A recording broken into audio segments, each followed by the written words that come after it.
Hello friends, welcome back to Jayas academy. So friends, आज हम लोग बात करने वाले हैं लिंग यानी कि जेंडर।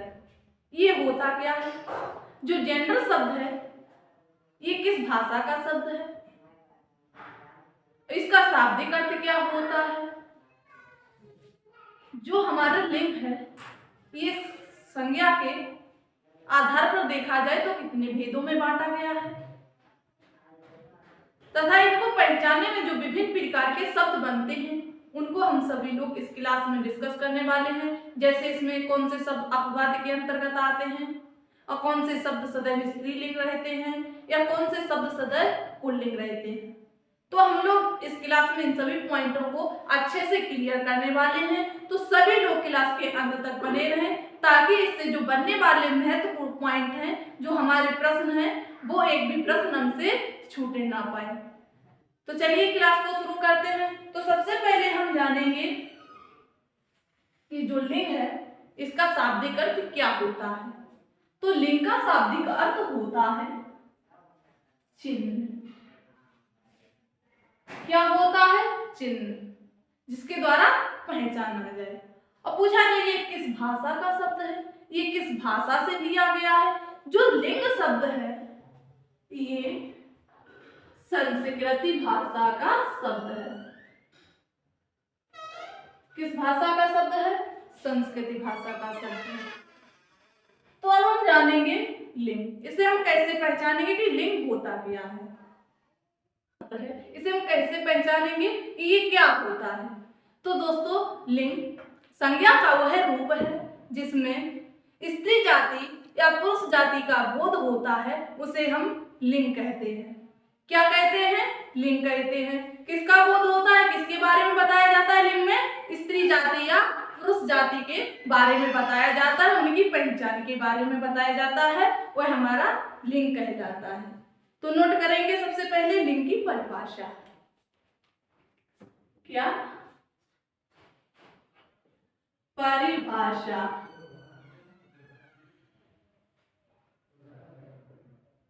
क्या है कि संज्ञा का वह रूप जिसमें स्त्री जाति या पुरुष जाति का बोध होता है उसे हम क्या कहते हैं? लिंग कहते हैं। नोट करेंगे संज्ञा का वह रूप, संज्ञा का वह रूप जिसमें स्त्री जाति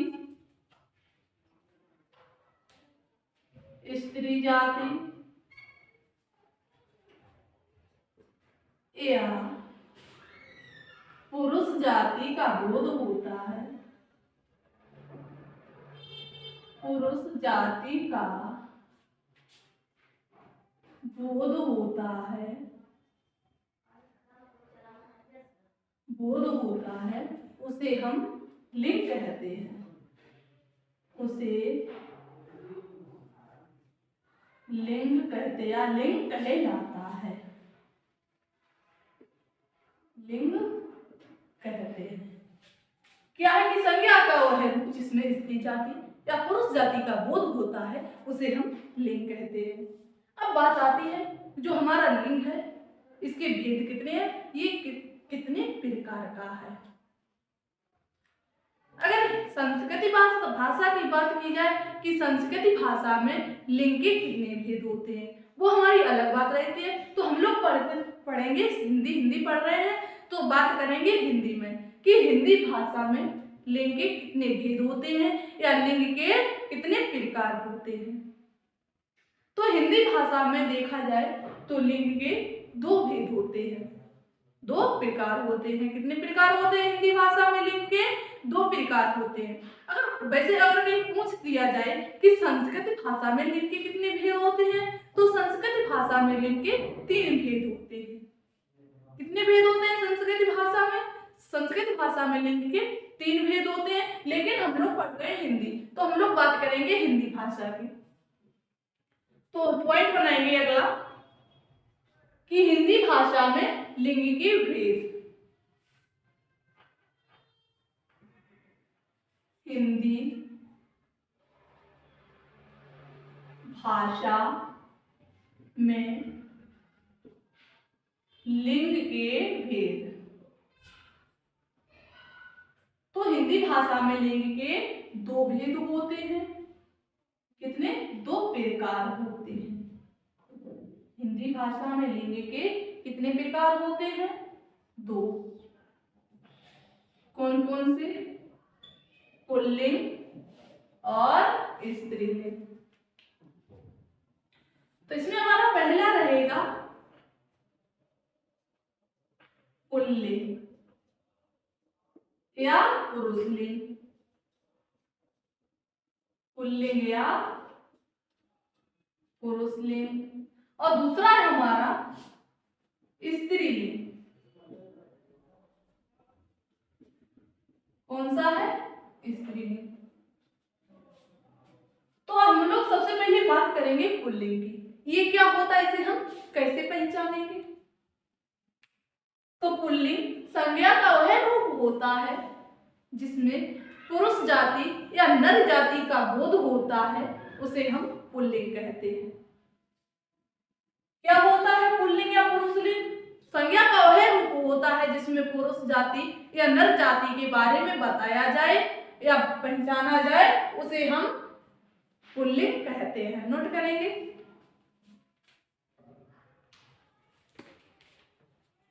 पुल्लिंग संज्ञा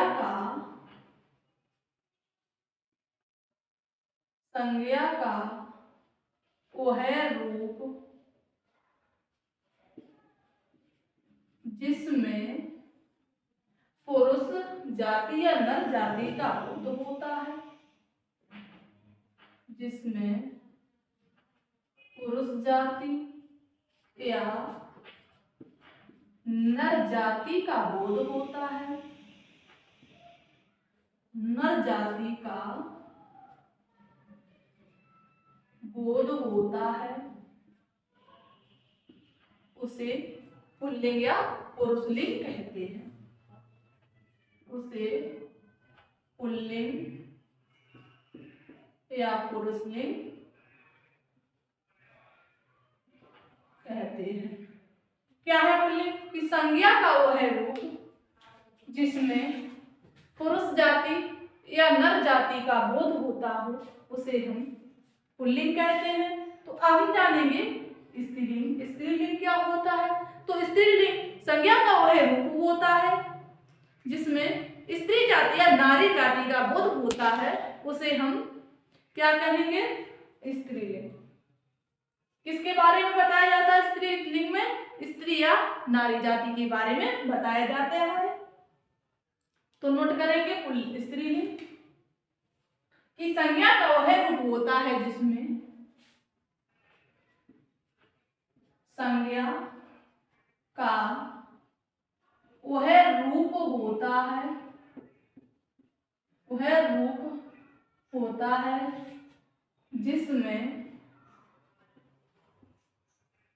जिसमें स्त्री जाति या नारी जाति का बोध हो। स्त्री जाति या नारी जाति का बोध हो। स्त्री जाति या नारी जाति का बोध हो, उसे स्त्रीलिंग कहते हैं। क्या कहते हैं? स्त्रीलिंग कहते हैं। क्या है कि संज्ञा का वह रूप होता है जिसमें स्त्री या नारी जाति का बोध होता है, उसे हम स्त्रीलिंग कहते हैं। जैसे हमने एक शब्द लिया, क्या लिया? उदाहरण में देखेंगे। उदाहरण में हमने एक शब्द लिया लड़का। क्या लिया? लड़का। अगर लड़का का स्त्रीलिंग बनाया जाए तो क्या हो जाएगा? तो लड़का का स्त्रीलिंग बनाया जाए तो हो जाएगा लड़की। क्या हो गया इसका स्त्रीलिंग? लड़की। जैसे हमने एक शब्द लिया मुर्गा, क्या लिया? मुर्गा। अब मुर्गा का स्त्रीलिंग क्या होगा? तो मुर्गा का स्त्रीलिंग हो जाएगा मुर्गी। क्या होगा इसका स्त्रीलिंग? मुर्गी। इतनी बात आप लोगों को समझ में आई? तो अगर आप लोगों को मेरी क्लास समझ में आ रही है तो प्लीज क्लास को शेयर करें ताकि इस क्लास से और लोग भी जुड़ सकें। अगर जिन लोगों ने अभी तक हमारे चैनल को सब्सक्राइब नहीं किया है, जो लोग नए आए हैं वो लोग क्लास को चैनल को सब्सक्राइब कर लें ताकि इससे जो और क्लासें बने तो सबसे पहले नोटिफिकेशन आपके पास पहुंचे।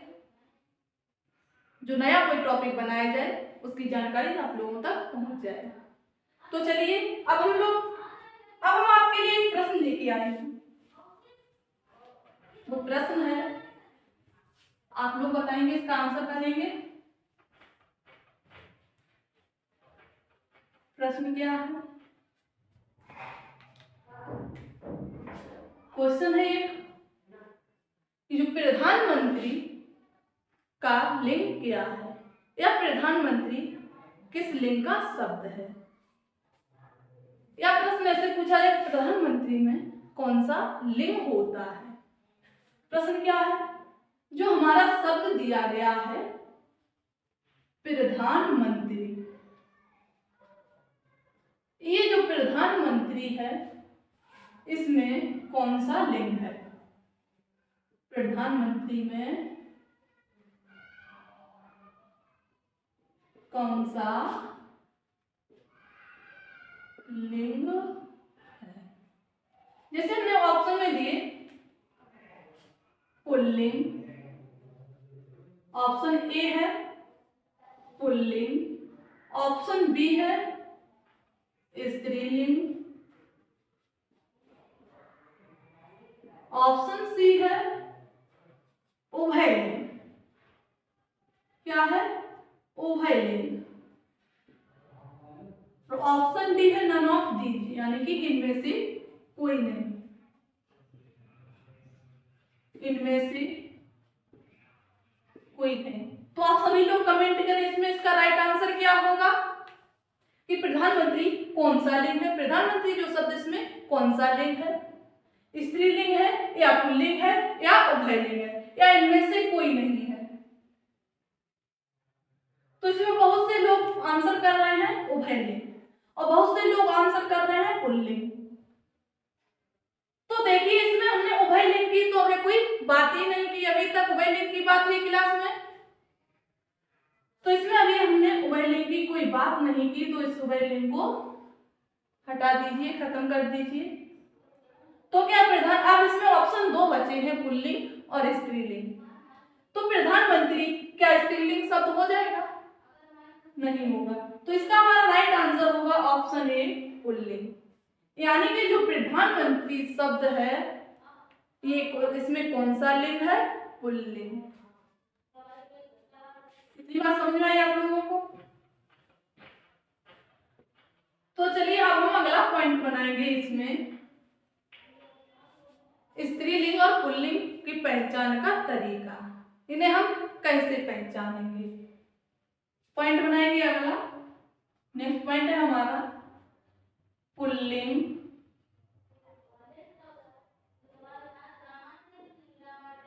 तथा स्त्रीलिंग का पहचान के तरीका। स्त्रीलिंग क्या है? स्त्रीलिंग के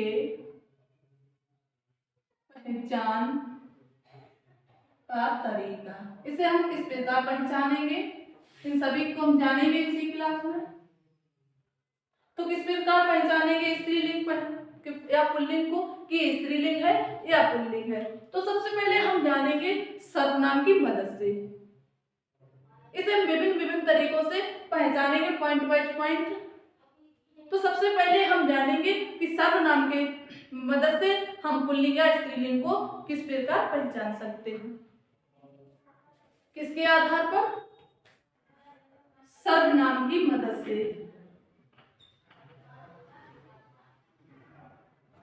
सर्वनाम की मदद से स्त्रीलिंग या पुल्लिंग को पहचानने का तरीका।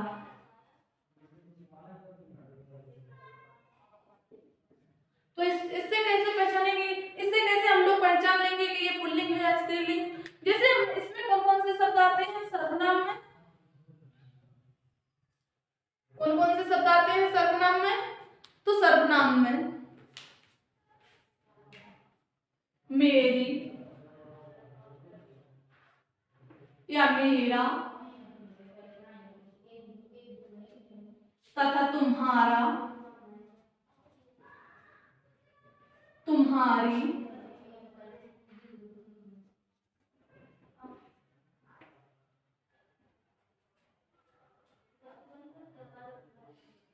आपका,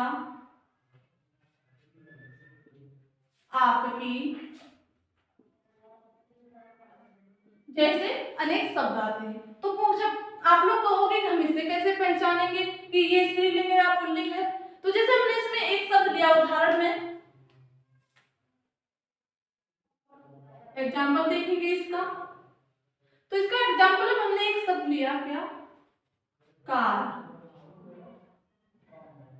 क्या? कार। इसमें दूसरा शब्द लिया बैग, सेब, और इसी में अगला शब्द ले लिया हमने क्या? किताब। आप कहोगे हम इसे कैसे पहचाने?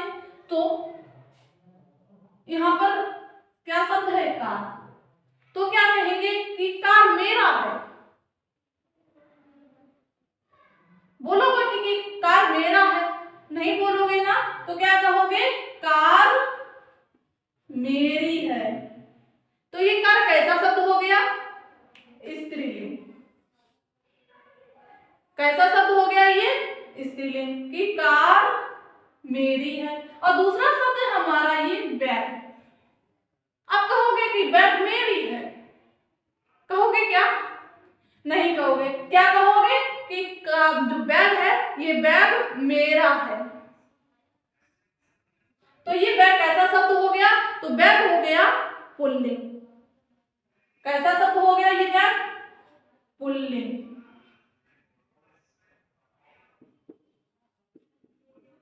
कार स्त्रीलिंग है और बैग कैसा है? पुल्लिंग। जैसे इसमें दूसरा शब्द है सेब। ऐसे कहोगे कि ये सेब आपकी है? कहोगे क्या कि सेब आपकी है? नहीं तो क्या कहोगे कि ये सेब आपका है या मेरा है या तुम्हारा है, या ऐसे कहोगे कि ये सेब तुम्हारी है या आपकी है या मेरी है। कहोगे क्या? बोलते हो ऐसे? नहीं बोलते हो। तो ये कैसा शब्द हो गया कि ये सेब आपका है? तो ये सदैव कैसा रहेगा? पुल्लिंग। कैसा शब्द है ये सेब? पुल्लिंग। और दूसरा शब्द हमारा इसमें हमने दिया किताब। तो किताब क्या कहोगे कि किताब आपका है? बोलोगे? नहीं बोलोगे। या कहोगे कि किताब तुम्हारा है या मेरा है? नहीं तो कैसे बोलते हो? ये किताब तुम्हारी है या किताब आपकी है या किताब मेरी है। तो ये किताब शब्द किस प्रकार का शब्द हो गया? तो ये किताब हो गया स्त्रीलिंग। कैसा शब्द हो गया किताब? किताब जो है, किताब है स्त्रीलिंग।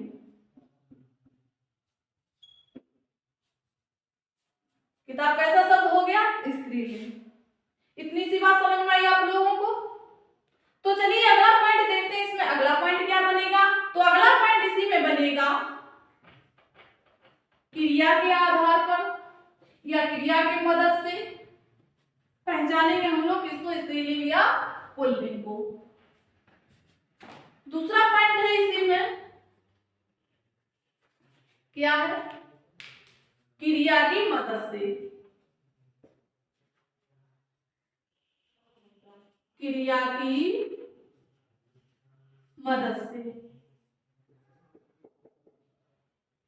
क्रिया क्या होती है? क्रिया होती है और होता है, या करती है या करता है। तो क्रिया में कौन से शब्द आएंगे? होता, होती।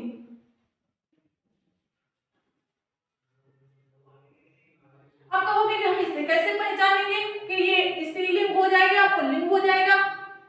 इसमें कोई शब्द होता भी है और होती भी है। जैसे हमने उदाहरण में लिया एक शब्द, इसमें भी हमने शब्द लिया क्या? कार। क्या शब्द लिया? कार, बैग, सेब, और क्या है? किताब।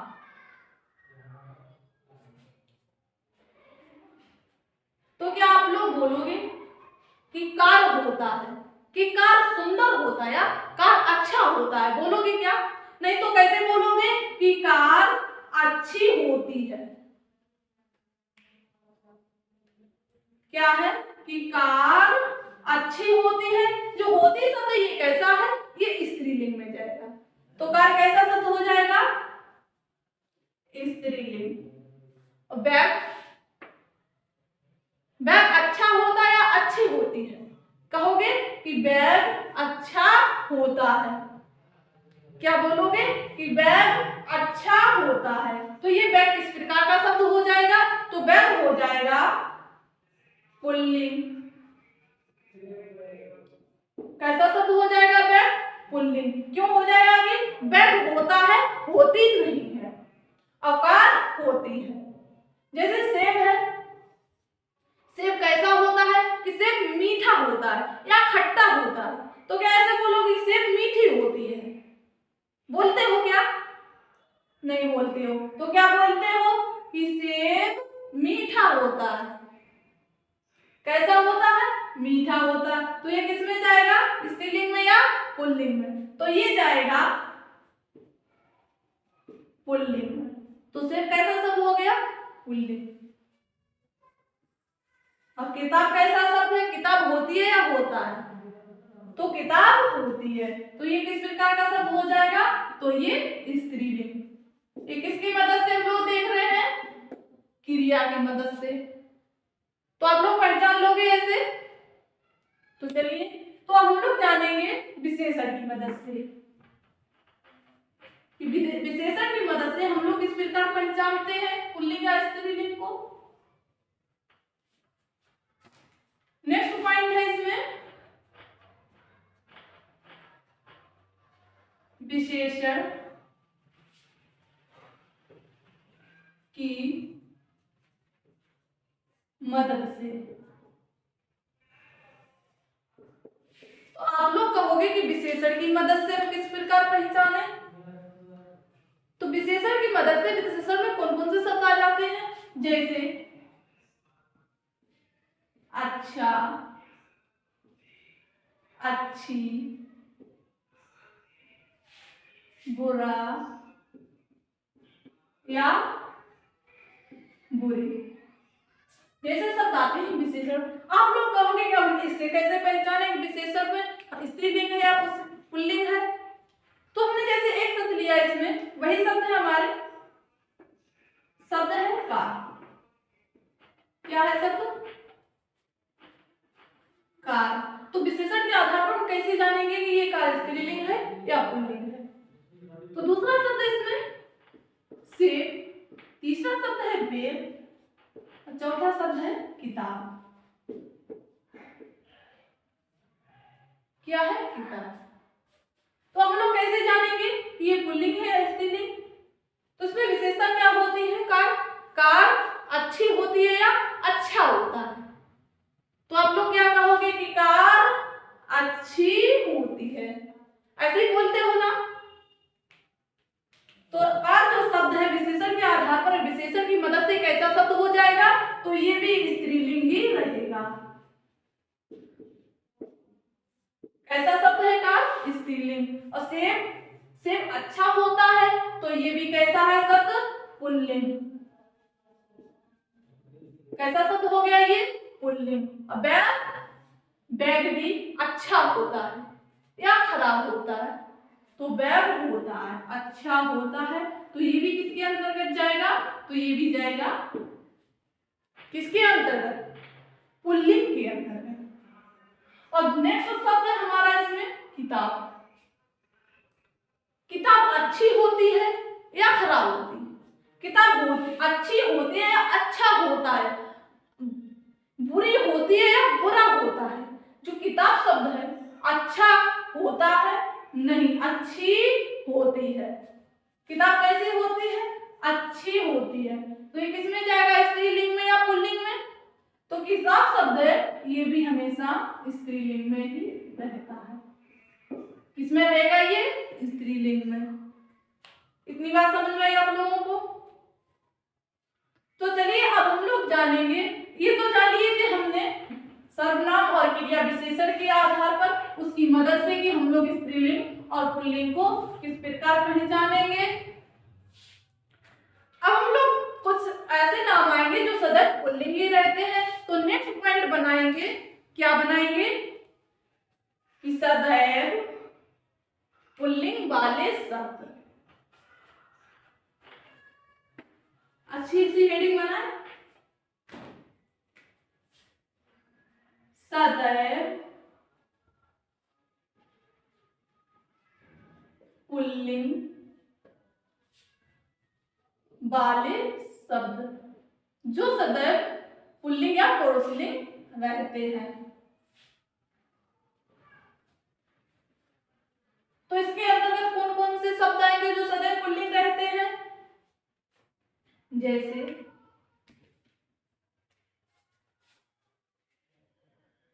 पर्वतों के नाम, पर्वत, पर्वतों के नाम,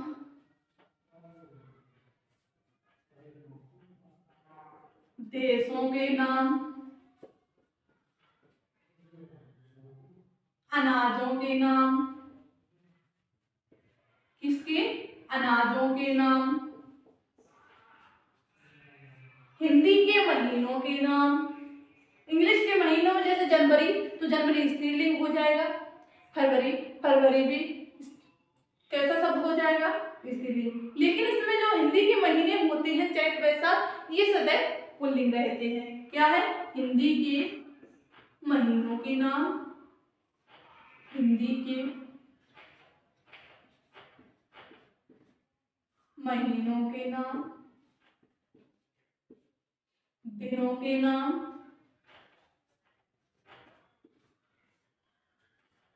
दिनों के नाम, और ग्रह नक्षत्रों के नाम। जो हमारे ग्रह होते हैं और ग्रह नक्षत्र होते हैं, उनके नाम भी किसके अंतर्गत रहते हैं?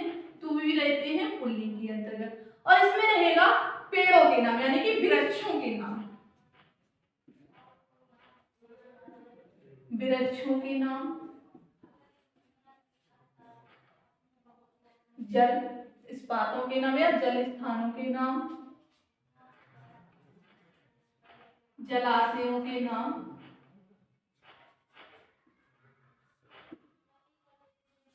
नेक्स्ट हो जाएगा इसमें विभागों के नाम। क्या? विभागों के नाम, जलाशयों के नाम,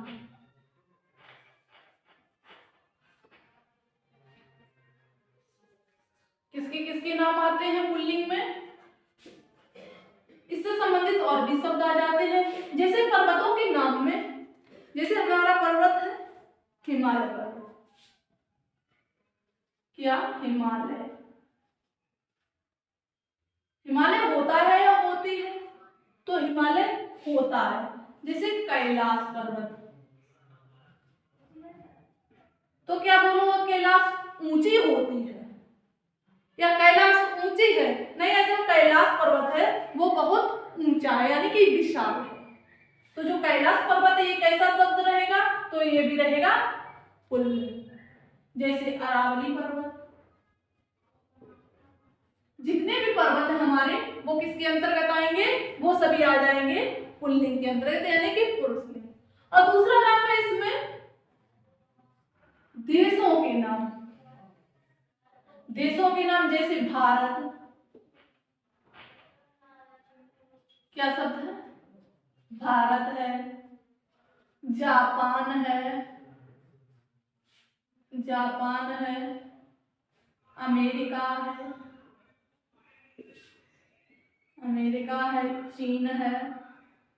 जितने भी हमारे देश के नाम हैं, लेकिन क्या है, लेकिन इसमें जो एक देश है श्रीलंका, ये अपवाद में आता है। इसमें कुछ शब्द ऐसे रहते हैं जो अपवाद होते हैं, उससे संबंधित जो और शब्द होते हैं वो सदैव पुल्लिंग रहते हैं, लेकिन इसमें एक आधे जो शब्द रहते हैं वो स्त्रीलिंग में आ जाते हैं, इसलिए वो किसके अंतर्गत आ जाते हैं, तो आ जाते हैं वे अपवाद के अंदर।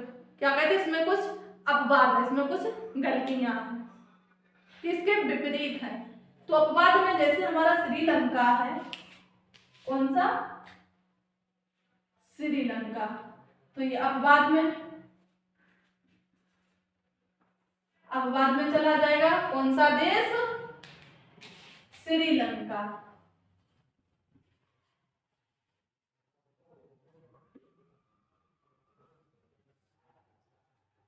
जब हनुमान ने श्रीलंका को जलाया था तो क्या बोले थे कि श्रीलंका जल गया, या हनुमान ने लंका जला दिया, नहीं तो क्या बोलते थे कि हनुमान जी ने लंका को जला दिया, लंका में आग लगा दी।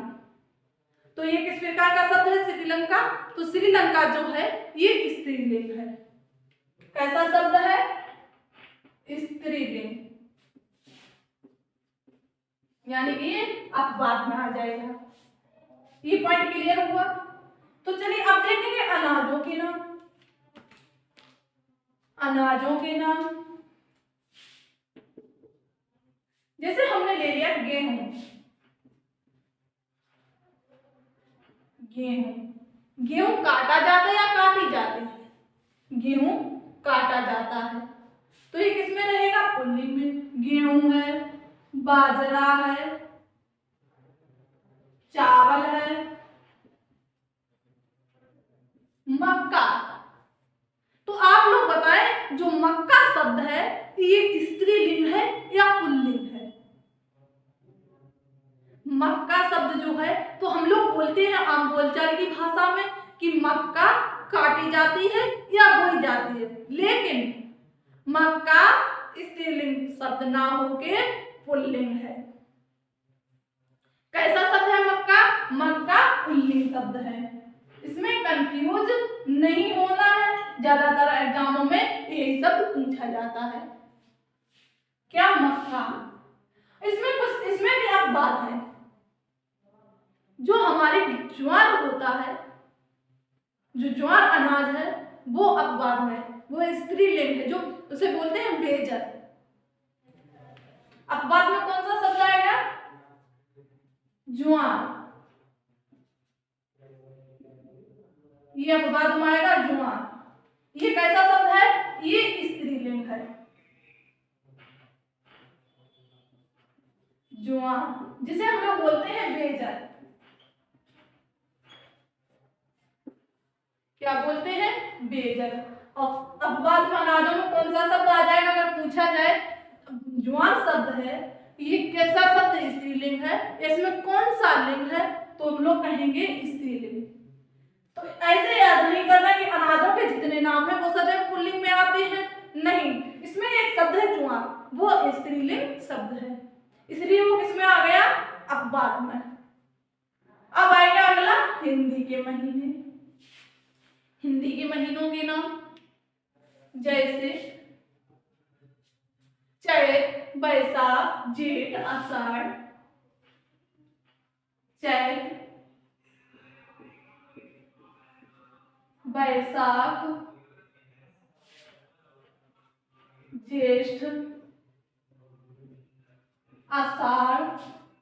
जितने भी हमारे हिंदी के महीने हैं, महीनों के नाम हैं, वो सदैव किसमें रहेंगे, वो सदैव रहेंगे पुल्लिंग। इनमें कोई अपवाद नहीं है। कोई भी महीना ले लो, चाहे चैत बैसाख जेठ आषाढ़ सावन भादो कुंवर कार्तिक अगहन पूष माघ फागुन, ये सदैव किसमें रहते हैं? ये सदैव रहते हैं पुल्लिंग में। अगला है हमारा इसमें कि दिनों के नाम। जो हमारे दिनों के नाम है, जितने सातों दिन के नाम है, ये सदैव किसमें रहते हैं? पुल्लिंग में। जैसे सोमवार, मंगलवार,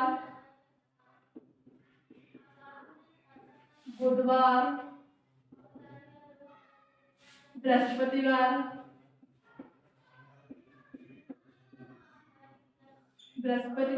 शुक्रवार और शनिवार, रविवार, ये सभी किसके अंतर्गत आएंगे? तो ये सभी आ जाएंगे हमारे पुल्लिंग के अंतर्गत। इसमें भी कोई अपवाद नहीं है। तो दिनों के नाम किसके अंतर्गत आते हैं? तो दिनों के नाम आ जाते हैं हमारे पुल्लिंग के अंतर्गत, यानी कि ये सदैव पुरुषलिंग ही रहते हैं। अगला हमारा ग्रह नक्षत्रों के नाम। क्या है? ग्रह नक्षत्रों के नाम। जितने भी हमारे ग्रह नक्षत्र यानी कि जो ग्रह हैं, ग्रह कौन कौन से हैं? जैसे बुध,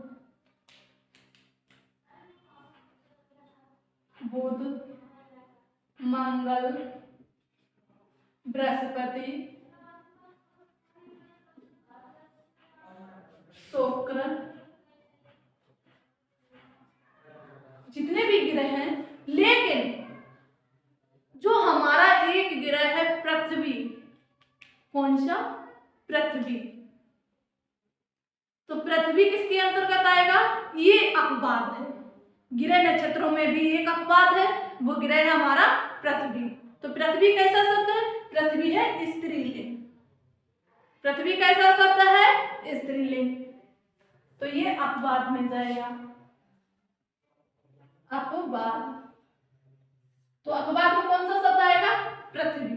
जो पृथ्वी है, पृथ्वी कैसी होती है? गोल होती है। देखिए पृथ्वी गोल होता है, बोलते हो क्या? नहीं, कि पृथ्वी हमारी गोल है, अंडाकार होती है, न केवल अंडाकार होता है। तो ये किसके अंतर्गत जाएगी? तो ये जाएगी स्त्रीलिंग के अंतर्गत पृथ्वी। इन ग्रह को तो बोल सकते हैं कि बुध सबसे छोटा ग्रह है और सबसे निकट ग्रह होता, कि बुध सबसे छोटा ग्रह होता है। तो ये तो नहीं बोलोगे कि बुध ग्रह है ये सबसे छोटी ग्रह है, बोलते हो? नहीं। जैसे मंगल बोला जाए कि लाल ग्रह कौन सा है? लाल ग्रह कौन सा है? तो आप ऐसे बोलोगे लाल ग्रह कौन सी है, तो क्या बोलते हो कि लाल ग्रह कौन सी है? तो हो जाएगा मंगल। अब पूछते हैं कि जो बृहस्पति है कि सबसे बड़ा ग्रह कौन सा है? तो सबसे बड़ा, क्या ऐसे पूछते हो कि सबसे बड़ी ग्रह कौन सी है? पूछते हो क्या? नहीं पूछते हो। तो बृहस्पति पूछा है सबसे बड़ा ग्रह कौन सा है? तो ये सदैव किसके अंतर्गत रहेंगे? तो ये जो सारे ग्रह हैं पृथ्वी को छोड़कर, ये सदैव रहते हैं पुरुषलिंग के अंतर्गत, यानी कि पुल्लिंग के। अगला शब्द है हमारा इसी में, अगला पॉइंट है वृक्षों के नाम, यानी कि जितने भी पेड़ हैं उनके नाम। जैसे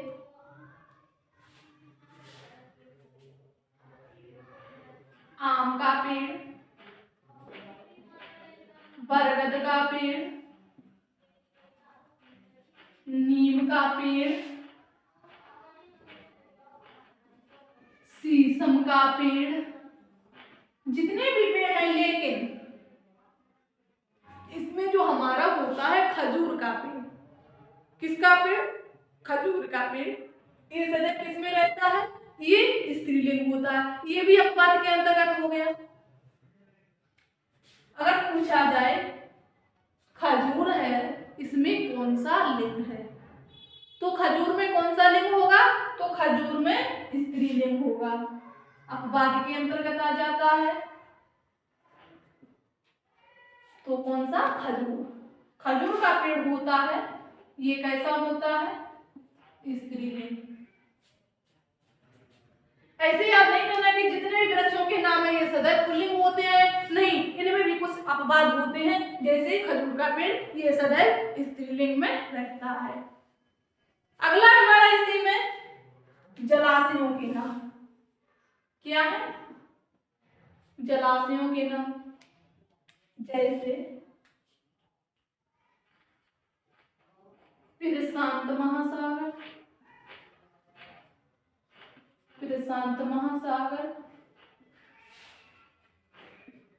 हिंद महासागर,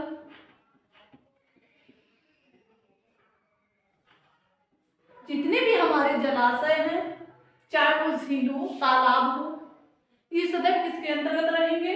तो ये रहेंगे पुल्लिंग के अंतर्गत।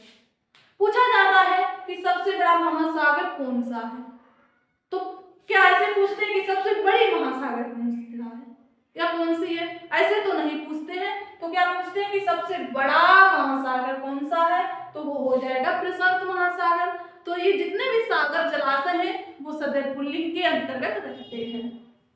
अगला हमारा इसी में विभागों के नाम क्या है? विभागों के नाम जैसे जल विभाग, वन विभाग, वन विभाग, और ले लो इसमें जैसे लिया शिक्षा विभाग। क्या? शिक्षा विभाग से संबंधित जितने भी हमारे विभाग होते हैं वो सदैव किसमें आते हैं? पुल्लिंग में। इसमें हमारे और जो शब्द रहते हैं उनको अगले पॉइंट में देखेंगे। तो इतनी बात आप लोगों को समझ में आ गई होगी कि जो पर्वतों के नाम होते हैं वो सदैव किसमें आते हैं? पुल्लिंग में। और जो देशों के नाम होते हैं वो भी पुल्लिंग में आते हैं, लेकिन इनमें कुछ अपवाद होते हैं जो स्त्रीलिंग में भी परिवर्तित कर देते हैं। तो श्रीलंका है ये अपवाद है, यानी कि ये स्त्रीलिंग में आएगा। अनाजों के नाम में, अनाजों के नाम में जो अपवाद में आएगा ज्वार यानी कि बेचन, ये भी हमारा स्त्रीलिंग में। और बाकी जितने भी बचे हैं बाकी सब ये सदैव पुल्लिंग में रहते हैं। जैसे हिंदी के महीनों के नाम, हिंदी के महीनों के नाम जितने भी हैं वो सदैव पुल्लिंग में रहते हैं, पुरुषलिंग के अंतर्गत रहते हैं। दिनों के नाम, तो दिनों के नाम भी किसके अंतर्गत रहते हैं? पुल्लिंग के अंतर्गत रहते हैं। दूसरा है ग्रह नक्षत्रों के नाम। पृथ्वी को छोड़कर अन्य सभी जितने भी ग्रह नक्षत्र हैं वो सदैव पुल्लिंग होते हैं। अगला है हमारा जलाशयों के नाम। जितने भी हमारे जलाशय हैं सब, जैसे महासागर हो गए, सागर हो गए, झील हो गए, कुआं हो गए, तालाब हो गए, से संबंधित जितने भी हमारे जलाशय हैं वो सभी किसके अंतर्गत आते हैं? वो सभी आते हैं हमारे पुल्लिंग के अंतर्गत। अगला हमारा इसमें विभागों के नाम। जितने भी विभाग होते हैं जैसे वन विभाग ले लो, जल विभाग ले लो, शिक्षा विभाग ले लो, सड़क विभाग ले लो, रेल परिवहन विभाग ले लो, कोई भी विभाग ले लो, से संबंधित जितने भी विभाग आएंगे वो सभी किसके अंतर्गत चले जाते हैं? पुल्लिंग के अंतर्गत। इतनी बात आप लोगों को समझ में आई होगी। तो चलिए अब देखेंगे अगला पॉइंट। अगला पॉइंट क्या रहेगा? अगला पॉइंट हमारा रहेगा जितने भी पदों के नाम होते हैं, किसके? पदों के नाम। पदों के नाम भी सदैव किसके अंतर्गत आते हैं? पदों के नाम भी। ऐसे कुछ पद हैं जो सदैव पुल्लिंग में रहते हैं।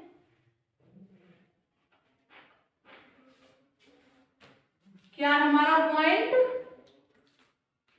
पदों के नाम। पदों के नाम।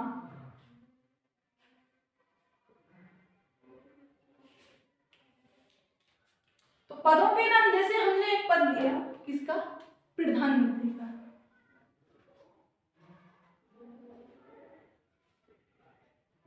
प्रधानमंत्री। इसी में दिया राष्ट्रपति। राष्ट्रपति। उपराष्ट्रपति, उपराष्ट्रपति, मुख्यमंत्री। ये सदैव किस में रहते हैं? पुल्लिंग में। अगर इनको स्त्रीलिंग बनाया जाए तो क्या कहेंगे कि प्रधानमंत्री है, या बोलेंगे ये मुख्यमंत्री है? ऐसे तो नहीं बोलते हैं, तो क्या कहते हैं? अगर इनको स्त्रीलिंग बनाया जाए, अगर कोई महिला अगर मुख्यमंत्री है या राष्ट्रपति है या प्रधानमंत्री है तो क्या बोलते हैं? महिला प्रधानमंत्री। क्या बोलते हैं? महिला प्रधानमंत्री। अगर इनको स्त्रीलिंग बनाया जाए, स्त्रीलिंग, इनमें महिला शब्द लगाकर इनको स्त्रीलिंग बना देते हैं। जैसे क्या कहेंगे? महिला प्रधानमंत्री, महिला प्रधानमंत्री। जैसे महिला राष्ट्रपति, बोलते हैं कि देश की प्रथम महिला राष्ट्रपति कौन थी, या देश की प्रथम प्रधानमंत्री कौन थे, या देश की प्रथम महिला उपराष्ट्रपति कौन थी, या फिर पूछते हैं कि देश की प्रथम महिला मुख्यमंत्री कौन थी। तो जब स्त्रीलिंग बनाते हैं तो उसमें क्या जोड़ देते हैं? महिला। समझे आप लोग? तो इसमें हमारा अगला पॉइंट बनेगा, अगला पॉइंट रहने वाला है, इसमें कुछ हीरा रतन से संबंधित जो पॉइंट है जो सदैव किसमें आते हैं? पुल्लिंग में आते हैं। कौन से? हीरा। अगला पॉइंट बनेगा हमारा पिराया। पिराया का मतलब होता है 90%। इसमें जो 90% शब्द रहते हैं वो किसमें रहते हैं? पुल्लिंग में। पिराया, रत्नों के नाम, धातुओं के नाम, द्रवों के नाम, द्रवों के नाम, ये सदैव किसमें रहते हैं? सदैव पुल्लिंग में रहते हैं। किसमें रहते हैं? पुल्लिंग में रहते हैं। जैसे इसमें क्या है? रतन में हीरा, सीपी, धातु में सोना, चांदी। गैस में ले लो, जैसे में जल, पानी। ये सदैव कैसे रहते हैं? ये सदैव पुरुषलिंग रहते हैं, लेकिन इनमें कुछ अपवाद होता है जो कि इसमें जो पुरुषलिंग नहीं स्त्रीलिंग भी बन जाते हैं। तो अपवाद में कौन कौन से शब्द आएंगे? तो अपवाद के अंतर्गत जैसे जो स्त्रीलिंग रहते हैं, इसमें स्त्रीलिंग,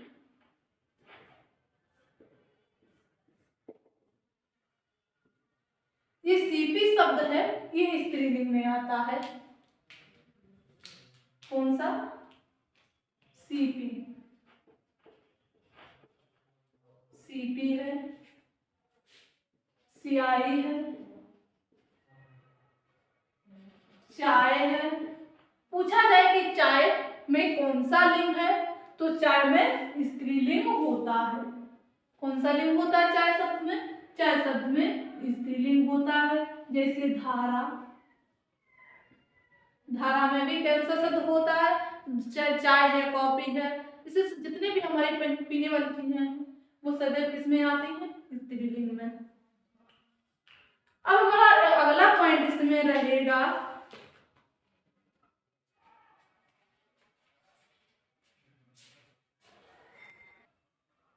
नेक्स्ट पॉइंट रहेगा कि कुछ संज्ञाएं ऐसी होती हैं जिनमें त्वा या ता या पर प्रत्यय जुड़ने पर वो पुल्लिंग बन जाते हैं। नेक्स्ट पॉइंट क्या है इसमें? नेक्स्ट पॉइंट रहेगा संज्ञाओं में या स्त्रीलिंग संज्ञाओं में बोलिए, नहीं ऐसे रखें, संज्ञाओं में त्वा कौन सा प्रत्यय? त्वा प्रत्यय या पा प्रत्यय या पन प्रत्यय, कौन सा? पन प्रत्यय, प्रत्यय जुड़ने पर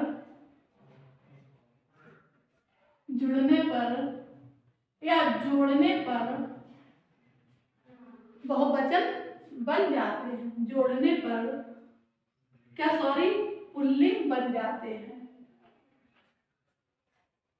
पुल्लिंग बन जाते हैं। कौन कौन से प्रत्यय जोड़ने पर? त्वा प्रत्यय, पन प्रत्यय या पा प्रत्यय जोड़ने पर कैसे शब्द बन जाते हैं? पुल्लिंग बन जाते हैं। जैसे हमने उदाहरण में लिया, उदाहरण पशुत्व, जैसे हमने शब्द लिया पशु, उसमें त्वा जोड़ दिया, क्या जोड़ा? पशु में भैंस भी आ सकती है, गाय भी आ सकती है, लेकिन हम इसमें त्वा प्रत्यय जोड़ देंगे, क्या? त्वा प्रत्यय, तो ये क्या हो जाएगा? पशुत्व।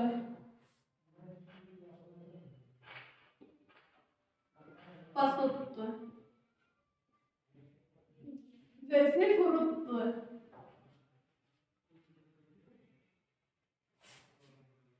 लघुत्व, जैसे इसमें हमने लिया 55, क्या? 55, बचपन, जैसे मोटापा, बुढ़ापा से संबंधित जितने भी हमारे शब्द होते हैं वो सदैव किसमें चले जाते हैं? वो सदैव चले जाते हैं हमारे पुल्लिंग में। किसमें चले जाते हैं? पुल्लिंग में। कौन से प्रत्यय जुड़ने पर? त्वा प्रत्यय जुड़ने पर, पा प्रत्यय जुड़ने पर और पन प्रत्यय जुड़ने पर। ये पॉइंट समझ में आया होगा? तो चलिए अगला पॉइंट देखते हैं। अगला पॉइंट है हमारा, इसमें कुछ ऐसे शब्द होते हैं, नेक्स्ट पॉइंट रहेगा हमारा इसमें कि कुछ ऐसे शब्द होते हैं, कुछ ऐसे शब्द होते हैं जिनमें स्त्री लिंग बनाने पर मादा तथा पुरुष लिंग बनाने पर नर शब्द जोड़ने पड़ते हैं, तभी स्त्रीलिंग तथा पुल्लिंग बनते हैं। क्या है कि ऐसे कुछ शब्द जिनमें स्त्रीलिंग बनाने पर, जिनमें स्त्रीलिंग बनाने पर किसका प्रयोग करते हैं? मादा शब्द का। मादा तथा पुल्लिंग बनाने पर, पुल्लिंग बनाने पर, पुल्लिंग बनाने पर किसका प्रयोग करते हैं? नर का। किसका प्रयोग करते हैं? नर का। तभी जाके क्या बन जाते हैं? पुल्लिंग या स्त्रीलिंग शब्द बनते हैं। पुल्लिंग, पुल्लिंग या स्त्रीलिंग शब्द बनते हैं। क्या होता है कि कुछ ऐसे शब्द होते हैं जिनमें मादा या नर जोड़ने पर स्त्रीलिंग तथा पुल्लिंग शब्द बनते हैं। जैसे हमने उदाहरण में लिया, क्या लिया? उदाहरण में सॉरी, उदाहरण में हमने लिया कौवा। क्या लिया? कौवा। तो कौवे का अगर हम स्त्रीलिंग बनाएंगे तो क्या कहेंगे? कौवे का मैना कोयल होता है? नहीं। कौवे का अगर हम स्त्रीलिंग बनाएंगे तो क्या बोलेंगे? मादा कौवा। क्या बोलेंगे? मादा कौवा। जैसे इसी में हमने दूसरा शब्द लिया मच्छर। क्या लिया? मच्छर। तो मच्छर का स्त्रीलिंग बनाया जाए तो क्या बनेगा? तो इसका भी बनेगा मादा मच्छर। क्या बनेगा? मादा मच्छर। ऐसे हमने एक शब्द लिया लोमड़ी। क्या लिया? लोमड़ी। क्या लोमड़ी का पुल्लिंग बनाएंगे? क्या बोलेंगे? लोमड़ा। नहीं बोलते हैं तो क्या कहेंगे? नर लोमड़ी। नर लोमड़ी। तो ऐसे तो ये बनते हैं हमारे स्त्रीलिंग या पुल्लिंग। तो ये तो था हमारा नेक्स्ट पॉइंट। क्या था कि कुछ ऐसे शब्द जिनमें स्त्रीलिंग या पुल्लिंग, स्त्रीलिंग बनाने पर मादा तथा पुल्लिंग बनाने पर नर का प्रयोग करते हैं कौवे में। जैसे हम बोले नर कौवा तो मादा कौवा, नर मच्छर और मादा मच्छर। जैसे संबंधित कुछ ऐसे शब्द होते हैं जिनमें इन शब्दों को लगाकर पहचाना जा सकता है ये स्त्रीलिंग है या पुल्लिंग है। अब हम लोग कुछ शब्द लेंगे जिनका स्त्रीलिंग और पुल्लिंग बनाएंगे।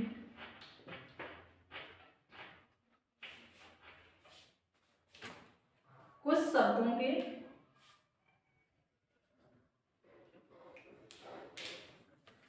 क्या है?